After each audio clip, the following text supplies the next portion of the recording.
In 2013, Turkey was rocked by the so-called Gezi Park protests. Well, this week, 6 years on, the trials of 16 people accused of organising and financing the protests resume. Euronews spoke to Ayes Bugara, whose husband, Osman Kavala, is one of those facing charges.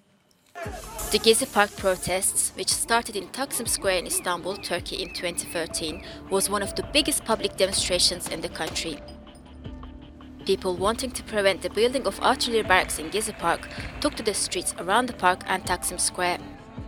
The protests continued for almost 3 weeks and expanded to 79 cities across Turkey.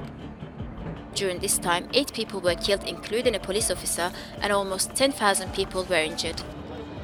Businessman Osman Kavala and 15 others are accused of organising and financing the protests and attempting to overthrow the Turkish government. Kavala's wife, Ayşe Kavala, spoke to Euronews before the hearing began. The thought of him being the organizer and financer of a movement with, according to official numbers, more than 3 million participations is frankly very fantastic. Furthermore, there is no real evidence in the indictment to support this.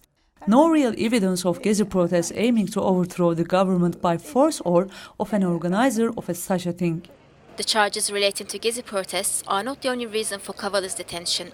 He's also been accused of having connections with the organisers of the coup attempt on 15th of July 2016. The Turkish government believes Kavala's company financed the organisers of the protests. The prosecutors are asking for between 605 and 2,970 years for the 16 defendants, which is more than 47,000 years of prison sentence in total. The trial is expected to last 2 days.